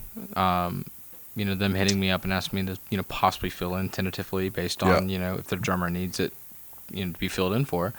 I'm already listening to the EP, and that's what I'm doing. I'm literally just, like, I usually try and listen to that EP at least 3 to 4 times a day, just to really make sure I'm starting to really understand the foundation and structure of the songs. So understanding and feeling the texture of the songs. Worded wise, yes, that's weird, but from a drummer to drummer perspective, no, it's not weird at all. It makes perfect sense. Yeah, thank you. It does. Like, it's weird. Like, if you Like, if you looked at a non-drummer and said, yeah, I have to understand the texture of the song, they might cock their head sideways and be like, what drug or planet What are you are talking on? about? Yeah. You know, but for me, to you, as long as we've been friends and as long as we've been playing drums between the both of us, like, no, I totally get what you mean. Drums are the structure and the backbone of the song, so Yeah. that's like, I mean, yeah, it's the structure of the song, so you can feel. If you're perceptive of it, you can feel it. Just like a bass guitar for some people, like.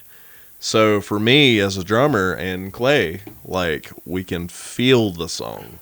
So that's what I do initially when I'm trying to learn a song is I just listen to it and I'll listen to it again and again and again.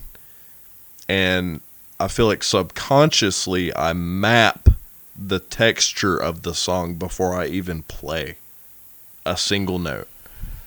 So it's like, it's kind of like pre-programming. So I do that. And then once I feel like I can listen to it and know it's coming up, that's the point when I sit down at the kit and I play to the song. So that's what I did with, for example, when I auditioned for Dying Oath. Yeah. You know, like, which we can get into that too. I was going to say we're going to get into the band just in a few minutes here. But yeah, so that's what I did for Dying Oath. But to kind of branch off what you're saying, to kind of, you know, kind of traverse into Dying Oath a little bit. There was a brief period where I would actually tab out songs or go find, so any younger drummers out there looking for an app to read tabs. If you're in that bracket of like you're wanting to like kind of read tabs and kind of go from there, you don't know how to write notation, you don't know how to program MIDI, you don't have access to a DAW, and your ear's just not quite there. Totally fine, totally get it. I've been there. What I will tell you to do is go check out an app on the App Store. There's a premium version of it, and then there's a free version of it. It won't give you the whole song on the free version, but the premium version will. It's like $3 a month. The app is called Songster.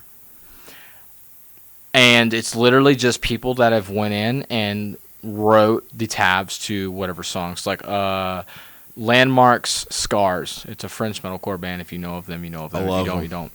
I learned that song years ago by the tabs.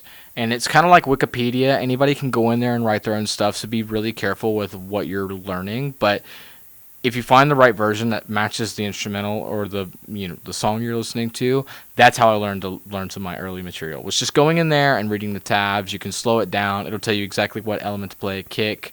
It'll even go into velocities. It's really cool. So Songster, check it out. Quick hack.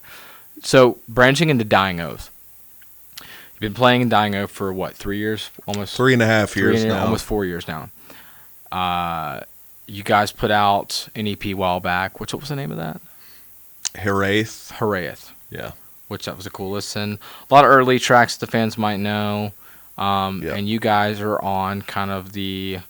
I'm trying to think of the word to say this, but you guys are kind of on the hype of a new release, Echoes. Yep. And can you give away like when that's going to come out? So we have a new video coming out for a new track called Echoes, and I think it's official, but I don't know 100%. Well, this won't be coming out for. So I'm gonna hold my tongue on the exact date, but it's coming out likely sometime in July. Okay, you heard it here. Yep. July, be on the lookout for new Dying Oath Echoes release, which you showed me the track. Josh has showed me the track. I've seen the music video as of late, and you guys won't be disappointed.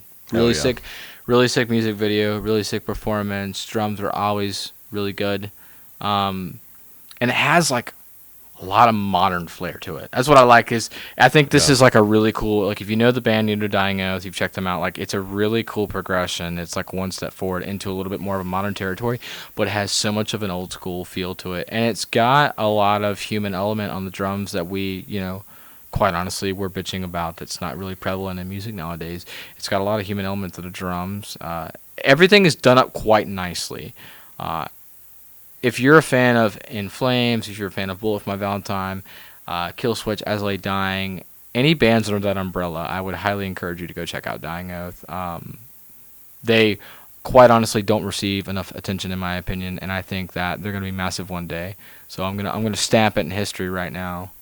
Dying Oath, we're going to be playing arenas one day, 100%. But what was the mindset going into Echoes? I know Josh had kind of started to put the guitar together, and then it got passed. Did it get passed off to you at all, or did Josh write drums on this? Where was the writing process? I'll be honest. Most of the track was pretty much the structure of it was pretty much it was there. It was already there. But then he brought it to us. We kind of we finalized everything, and for me, I put my own kind of flair to it. For the drums. But yeah, and then from there, we took it to Zach at Exodian Studios, and we knocked it out. Me and Joey went down one day. We knocked out drums and bass, and then I remember talking to Josh and Mindy and them telling me you guys were in. Yeah, we had a fantastic day down there. Had a great time with Zach, and we knocked it out, and everybody else knocked out their parts, and then we were done. So then we knocked out the music video after that, and that was that was something. Little backstory: it took them a while to get the video back. That's all I'm gonna say. It took a while, and kind of some behind the curtain stuff, not quite to give away, but a little bit of a PSA for any videographers out there. Be punctual, be prompt, be professional, and don't do a piss poor performance of getting a band their fucking video. Communicate well after they've probably paid a deposit up front / paid for it already / or well after the wait time they should have been to get their video. That's all I'll say about that.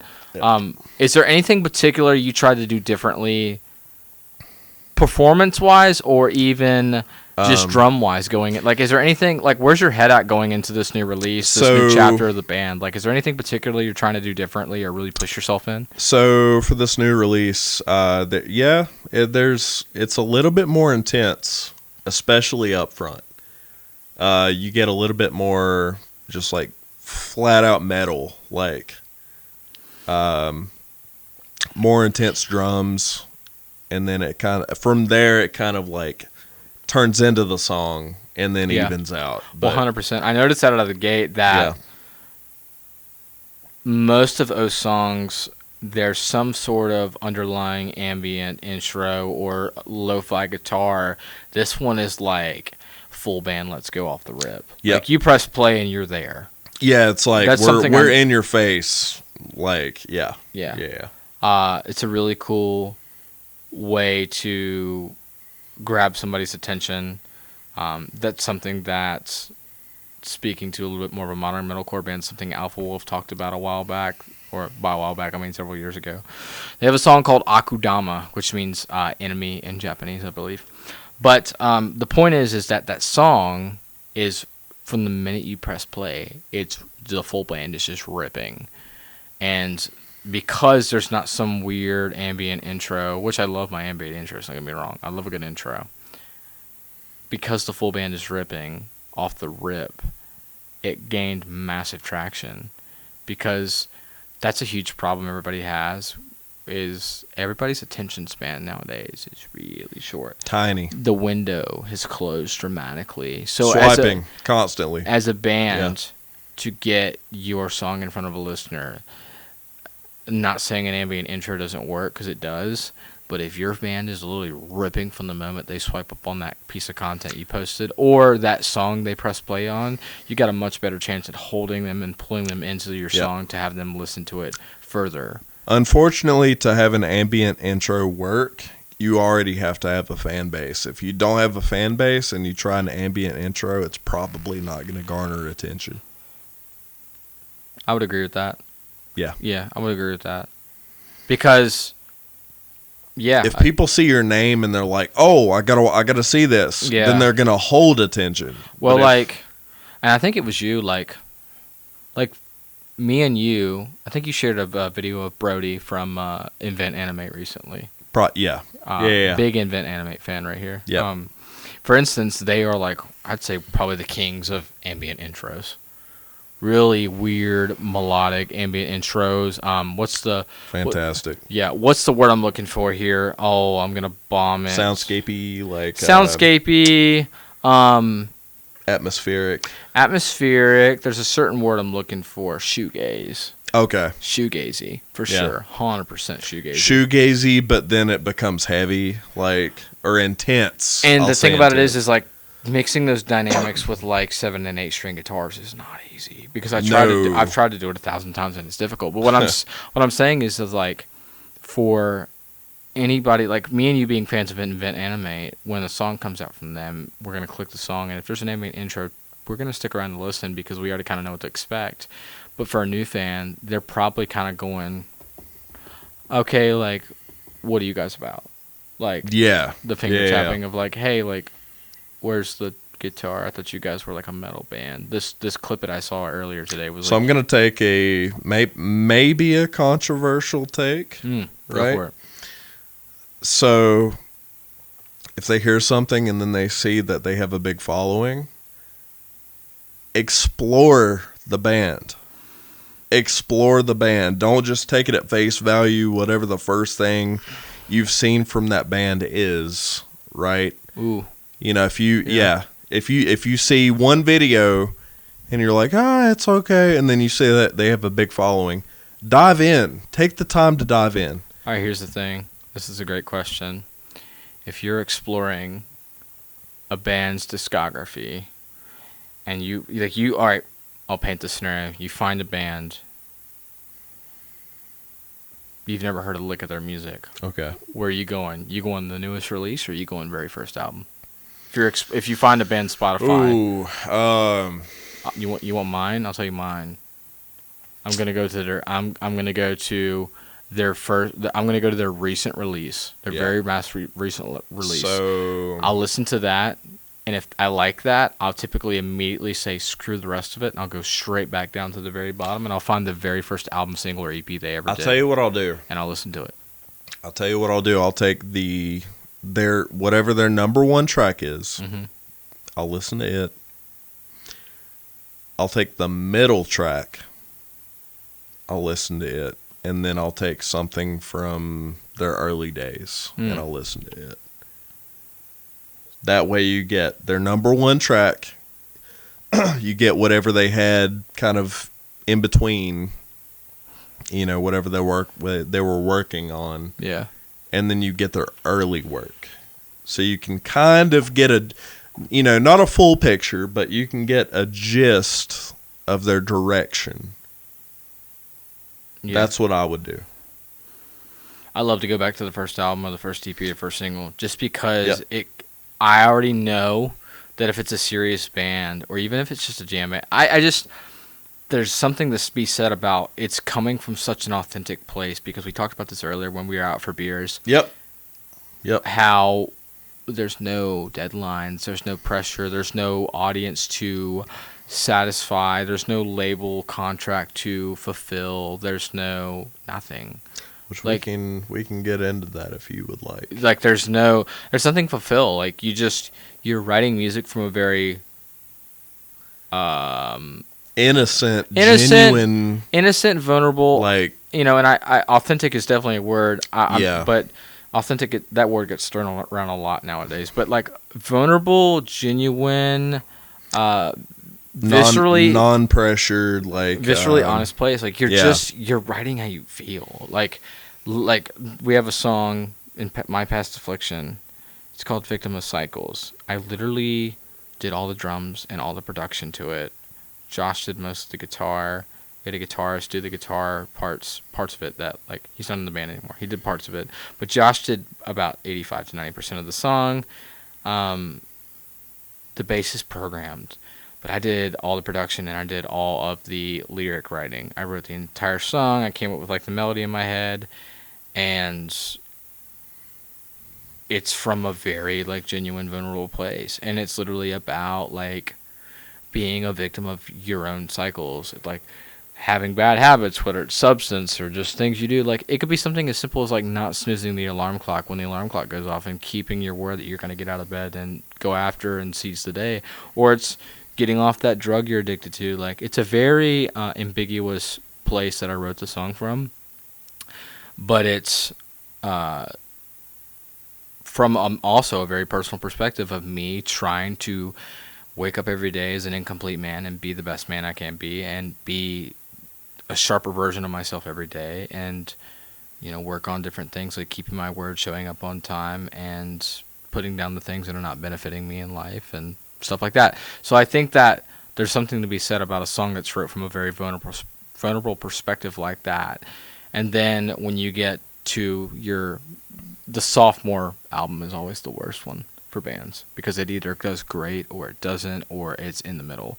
And I feel like the sophomore is also the most nerve-wracking, because if your first debut album is a massive slam dunk, then there's a huge expectation on your plate to do that sophomore album. I find that not every band, but a lot of bands, the sophomore album a lot of times is kind of their like fan favorite. Really? Yeah, really. They may release their first album and it's like, it's good, but then their second album is where they really find their stride. They find their sound. They find their writing process, whatever it may be. Wow, that's a really hot take. Not a really hot take, interesting take. Yeah. I genuinely believe that. I agree, but I also disagree. I think that the third album, your third album, I think the third album, and maybe I'm speaking to different bands that I love. It depends on the band. But there's specific bands I can think of where their third album, when I listen to it, I'm like, this is 100% the ethos of what this band is. 100%. I can just feel it in my bones. And maybe it's a time thing. And maybe they feel differently, but to me it's like, because I've listened to a lot of bands' third albums, and their fourth album is not an exact duplicate, but it's pretty close to the third. There's just couple things added, I feel like, versus that. And don't get me wrong, I love that first album because you get to hear all these really, like, if you're really well versed in the genre, you can hear where all the influence is coming from. Here's the thing, though. Polaris' first album. Just for a second, Polaris' first album, I can hear. To me, it sounds like there's a ton of Veil of Maya influence. Ton. But if you get over to their third album, I'm like, this is Polaris to a 10th. Like, this is them. Like, this is what, to 100%, not a 10th, but, like, this is them. But you had something you were going to say. Go ahead. I was just going to say, like, man, again, this is, of course, not every band, but, like, like, especially nowadays, like you said earlier, it's like attention spans are damn near nothing. Minute. Now, they're very minute. Yeah. And so, that first album that a band drops, unless they just market it until it's into oblivion, yeah, right? Or have the funds to do that because it's expensive to do that. Maybe they'll do that first album and it catches a little bit of buzz, and then the second album, they really find their formula, so to speak. They learn to write with each other and really come up with something special. And then once they release it, they have more experience, and that's when it really starts to take off. Or even later down the road, even if it doesn't initially take off, years later, fans might find it and appreciate it more for what it is. And I don't know if you want to get into the like TCE stuff. I would love to. Okay. I would love to, but we're sitting at like 2 hours. Are we at 2 hours? We're 2 hours in, brother. Wow. Yeah. Wow. I'll have to have you back on. Absolutely. Because I knew this. I knew this was going to be probably the funnest episode of the podcast, but I also knew this was going to be like the quickest, like seemingly the fastest 2 hours and 15 minutes of my entire life. That felt like 30 minutes. It felt like 30 minutes, 100%. Like, wow. Like, you put 2 drummers in a room, bro, chaos. Absolute forever. chaos. Bro, well, signing off here, kind of wrapping this down. Where can everybody find Dying Oath, of course? So, you got a new single coming out in July. Yep. Not a specific date, can't plug yet, but not you got a yet, new single very soon. But where can everybody find Dying Oath? Plug your stuff, man. Yeah. Facebook, Dying Oath. Instagram, it's dying_oath, I believe. We're on TikTok. Look us up. Spotify, iTunes, YouTube. We're on YouTube. We've got our videos on there. Yeah, anywhere where you can find content, look us up. And if you could describe the new single coming out in one adjective to some of the fans that might be watching that are looking forward to, what would that adjective be? Intense. Intense. I love it. Intense. I love it. Where can everybody find you? I know you've done a little bit of content kind of here and there. Is there anything you're wanting to like promote or your socials? Maybe just put that out there. I'll be honest. I've been kind of lacking. Dormant, yeah. I've been kind of dormant on my personal stuff. Yeah. Just because up until now I've kind of kept my stuff personal. But yeah. Yeah. I mean, I'm happy for, if anybody wants to add me, just message me, whatever you want to do. Just hit me up. Hogan Gammons at Facebook, Instagram. I'm on TikTok as well. Yeah. I know you got some really cool drum playthroughs on there. People would love to check out. I've got a couple on TikTok as of now. Yeah, I was gonna say I really loved what you did with like the dark mood lighting and like the above shot camera and like how like the mix was done was really cool too. I like how present the cymbals are in the mix. Like, so yeah, a lot of cool stuff on Hogan's TikTok specifically, but also Instagram, Facebook, any of that good stuff. You can find all the stuff to him as well as his band Dying Oath on pretty much everything, and then Hogan Gammons on pretty much everything. Yep. But this has been episode 4 on the Single Chain Podcast. I appreciate you tuning in. Take some time, give me a 5-star rating. It really helps push the podcast forward. I know this was like a long one. We got super drummy. Probably going to be doing some merch here in the near to distant future. Let me know down below if you'd want to see some merch, if you'd want to buy some merch to support the podcast, because I want to keep doing these. Let me know if there's a guest specifically you want to have on, whether they're somebody that's small and local or somebody that's big. Maybe I can snag them. Never know who I know. Other than that, this is Clay and Hogan signing off. Appreciate you guys tuning in, and we'll see you next time. Peace. How much did you spend at Cookout? $21. Pre-brewery, pre-mega drinks at my crib, pre-drumming before a podcast getting sweaty, and now we're post-Cookout, bitch. Here we are. We've had a full day. Woo!